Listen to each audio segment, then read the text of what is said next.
زینت stage اور معزز میرے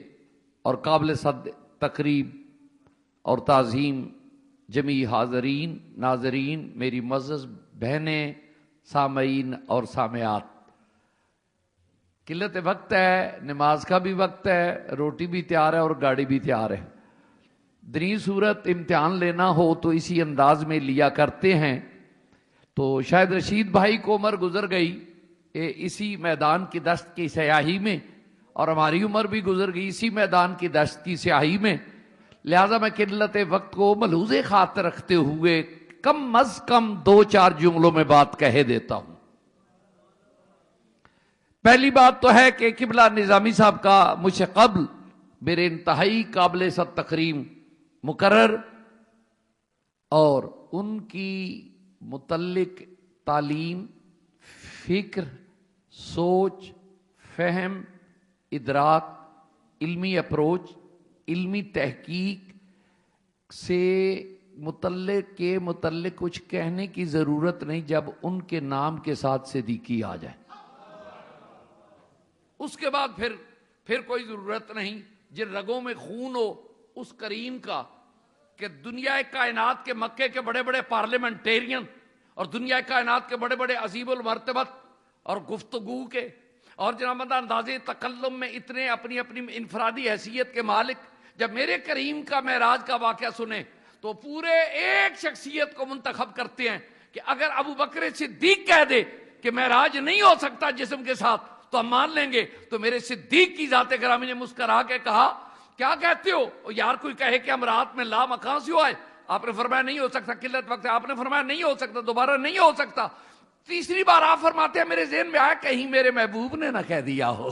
میرے رسول نے نہ کہہ دیا ہو، تو آپ نے فرمایا یار کوئی کہے تو نہیں ہو سکتا پر میرا محبوب محمد عربی کہے تو ہو سکتا ہے، شک نہیں رہ سکتا۔ وہ کہنے لگے یار ہے تو نے کہا کوئی، تو فرمایا جاہلو ابو بکر ہوں میں جانتا ہوں الفاظ کو، کوئی غیر ہوتا ہے مصطفیٰ غیروں میں نہیں آتا، اس لیے میرا نبی سے آگے بھی کہے وہ بھی مان لوں گا۔ پریشانی قلت وقت آپ نے پلٹ کے وہ آئے آپ کے پاس کہنے لگے اس سے آگے اور ہے کیا کہ اس سے آگے بھی کہے تو میں مان لوں گا؟ تو آپ نے فرمایا میرے نبی نے یہ فرمایا کہ میں گیا ہوں، اگر ہمارے نبی یہ کہہ دیں کہ وہ آئے ہیں میں یہ بھی مان لوں گا۔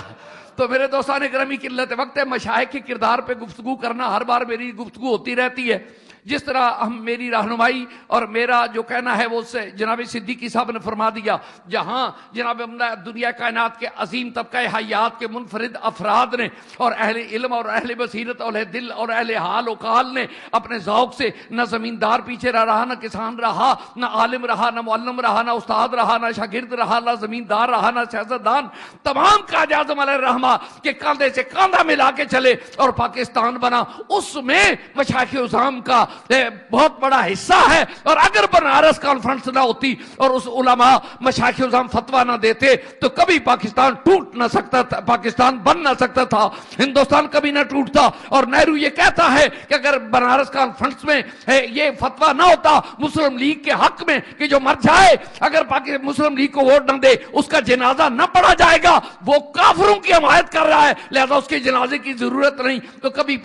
ہندوستان نہ ٹوٹتا نہ پاکستان بنتا ہے۔ یہ پاکستان میں مشائخ عظام علماء کرام کا ایک منفرد کردار قدم قدم پہ، اور یہ میرے بابا جی قبلہ کے مرید صادق پیر جماعت علی شاہ صاحب کا یہ کہنا کہ قائد اعظم صاحب ہم اب فقیر میدان میں نکل آئے ہیں، کوئی 2-4 پیچھے بھی ہٹ جائیں ہم واپس بنا کے ہی اپنے گھروں میں جائیں گے، یہ جملہ تھا آپ زر سے لکھنے والا۔ لیکن اب بس بھائی اب چونکہ ضرورت ہے قلت وقت ہے، اب بھی میں مشائخ عظام تمام خانقاہوں میں یہ گزارش گزار ہوتا رہتا ہوں، مشائخ عظام کی میٹنگوں میں شامل ہو کے کہتا رہتا ہوں کہ اب بھی وہ جناب آگ ہے، اولاد ابراہیم ہے، نمرود ہے، پھر کسی کا امتحان مقصود ہے۔ جب نمرودی کردار ہے تو یقیناً خلیلی کردار، اگر جناب بندہ فرعونی کردار ہے تو موسیٰ کا کردار اگر محمد عربی صلی اللہ علیہ وسلم کے غلاموں کا کردار بدر کے میدان میں تو پھر دوسروں کا بھی چاہیے. تو اسی طرح میں سمجھتا ہوں کہ جب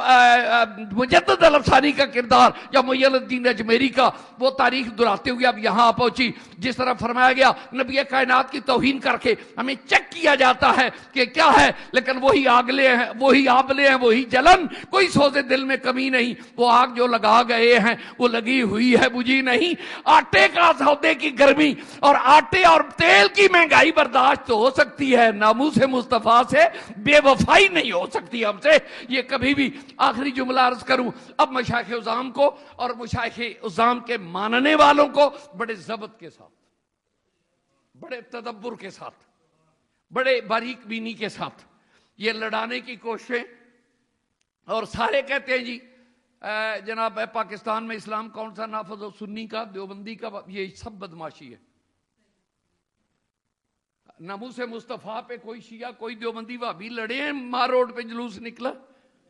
یہ چلاکی ہے ہمیں پاکستان کے معاملے میں اور اسلام کے معاملے میں. نبی کائنات صدقہ جو 22 نکات جن پہ جناب اللہ مفتی محمود صاحب کے, مولانا شام الحق تھانوی کے, ان حضرات کے دستخط ہیں, آپ وہ نافذ کر دیں, دیکھتے ہیں کون دیوبندی یا شیعہ یا سنی انکار کرتا ہے. لیکن یہ چالاکی ہے, قلت وقت ہے. میں دل کے اتھا گرائیوں سے جناب ابرو صحافت حضرت مجید نظامی قبلہ جو 0 میٹر ہیں, ابھی ابھی مدینہ طیبہ سے واپس آئے ہیں, میں ان کو اس بڑی عظیم جناب بندہ کانفرنس منعقد کرنے پہ دل کے تھا گرائیوں سے نظریہ پاکستان کے ایک ایک فرد الافراد, جناب میرے بھائی مخدومی چودھری رفیق بھائیوں یا رشید صاحبوں یا رفاقت صاحب یا دیگر احباب محبت یا اہل قلم, لیکن جب ہماری باری آتی ہے تو قلم والے جو ہیں وہ ڈنڈی مار جاتے ہیں. لیکن اب میں ایک اعلان کر دوں یہاں خوشی کے ساتھ کہ کل اجمل نیازی صاحب کا میں نے کالم پڑھا, اس میں انہوں نے فرمایا کہ ایک بیٹی جو ہے وہ مقابلہ کرت میں فرسٹ آئی ہے. مقابلہ حسن میں جو فرسٹ آتے ہیں انہیں تو بڑے انعام ملتے ہیں, اور جو مقابلے کرت میں فرسٹ آئی ہے اسے کہیں سے تبریک نہیں ملی. میں اعلان کرتا ہوں کہ 11 ربیع الاول کو چادر اور تحریک کی طرف سے اس بیٹی کو گولڈ میڈل پیش